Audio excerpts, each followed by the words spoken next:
জি, তোমাদের জন্য কি কথা ছিল আমার সাথে বলো।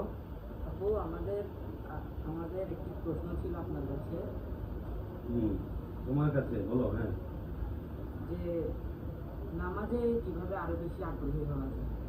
মাশাআল্লাহ, অত্যন্ত যুগোপযোগী সুন্দর কথা। আমরা যেটা গত রাত থেকে একটু আলোচনা করেছিলাম হালকা, তোমরা বিস্তারিত জানতে চেয়েছিলে তাই না? জি সবাই মিলে আমরা ফুটবল খেলতে চলে যাই, যার কারণে বিস্তারিত কথা হয়নি নাকি? জি তা আমরা আজকে এটা নিয়ে একটু বিস্তারিত কথা বলবো। নামাজ নামাজ হচ্ছে আল্লাহর পক্ষ থেকে আমাদের বান্দাদের জন্য নির্ধারিত বাধ্যতামূলক একটা কি নির্দেশনা, যে দৈনিক 5 ওয়াক্তের নামাজ আমাদের আদায় করতে হবে। এটা আমাদের শারীরিক কসরত অথবা শারীরিক খাজনা স্বরূপ আল্লাহ সুবহানাহু ওয়া তাআলা আমাদেরকে যে আশরাফুল মাহলুকাত হিসেবে তৈরি করেছেন। তা আজকে এই কথা বলছি আমার সন্তানদেরকে নিয়ে। বাস্তব বুনিয়াদী শিক্ষা বর্তমান যে সমাজে এটা অত্যন্ত অপ্রতুল, এটা প্রয়োজন রয়েছে। আমার বড় ছেলে, আমাদের বড়ি, আমার আব্বার, আমরা ভাই বোন যতজন আছি, আমরা ভাইদের মধ্যে, আমাদের ভাইদের মধ্যে বড় ছেলে হচ্ছে এই এরশাদুল হকের বড় সন্তান নওশাদ। সেই নওশাদ অত্যন্ত সুন্দর একটা যুগোপযোগী প্রশ্ন করেছে। তাদের সাথে আমার এটা নিয়ে কথা হয়েছিল, নামাজের মধ্যে আরো কিভাবে আগ্রহী হওয়া যায়। তা নামাজের মধ্যে আমাদের আগ্রহী হওয়াতে না পারার বড় অন্তরায় হচ্ছে আমরা নামাজের মধ্যে কি বলতেছি আল্লাহর কাছে সেটা আমরা বুঝতে পারি না। আমাদের মাতৃভাষা কি তোমরা বলো তো? বাংলা। আর আমরা নামাজ পড়ি কোন ভাষায়? আরবি ভাষায়। কোরআন নাজিল হয়েছে কোন ভাষায়? কার উপর কোরআন নাজিল হয়েছিল?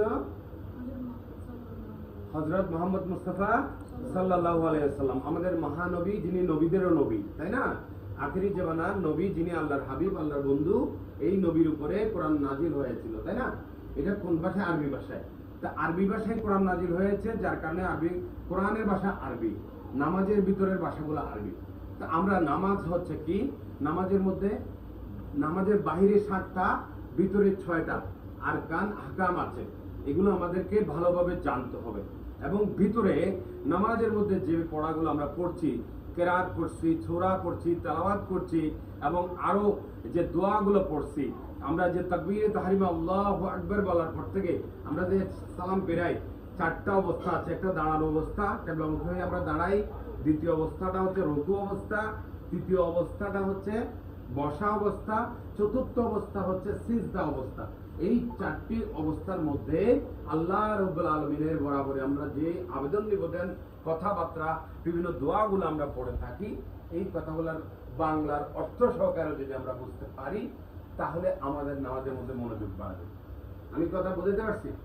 আমরা যেটা হয় সেটা হচ্ছে বাংলাদেশে বিভিন্ন জায়গাতে আমাদের যেটা দেখা যায়, বাংলাদেশ তাড়াহুড়া করে আমরা নামাজ পড়তেছি, আল্লাহু আকবার আল্লাহু আকবার বলতেছি। আল্লাহ, আমরা কার সামনে দিয়ে নামাজ পড়তেছি? আমরাকে মনে করতে হবে কি, তাকে আল্লাহ সামনে আমরা দাঁড়িয়েছি। নামাজ হচ্ছে দিদার, সাক্ষাৎ, কার সাথে? আল্লাহর সাথে। আল্লাহর সাথে যখন আমরা সাক্ষাৎ করব, আমরা যেমন কোনো স্যারের কাছে যাই, তোমরা স্কুলের মধ্যে প্রিন্সিপাল স্যার আছে না, স্যারের কাছে দাঁড়াইলে তোমরা কিভাবে দাঁড়াও? অত্যন্ত বিনয়ের সাথে এভাবে দাঁড়াও না? আসসালামু আলাইকুম স্যার, মে কামিন স্যার, আমি কি আসতে পারি স্যার, বলো না? আর আমরা যারা পুলিশদারি ইউনিফর্ম, আমরা এভাবে সুন্দর করে মাথায় ক্যাপটাকে এভাবে সেলুট করি, আর নাইলে এভাবে সেলুট করি। তো সেলুট করার মাধ্যমে মে কামিন স্যার, যতক্ষণ পর্যন্ত স্যারের অনুমতি না দেয় আমরা কি বসি নাকি দাঁড়িয়ে থাকি? দাঁড়িয়ে থাকি। আমাদের স্যারেরাও যখন আমাদের, আমরা কার কাছে? স্যারের, স্যার দুনিয়ার সকলের স্যারের সবচেয়ে বড়, যিনি আমাদের সবাইকে তৈরি করেছেন, আমাদেরকে আশরাফুল মাহলুকাত, 18,000 সৃষ্টির মধ্যে সৃষ্টির সেরা জীব হিসেবে আমাদেরকে তৈরি করেছে। আমাদেরকে দুনিয়াতে পাঠানোর আগে আমাদের জন্য নিয়ামত হিসেবে 17,999টা সকল নিয়ামত আগে তৈরি করে ফেলেছে। ঠিক আছে?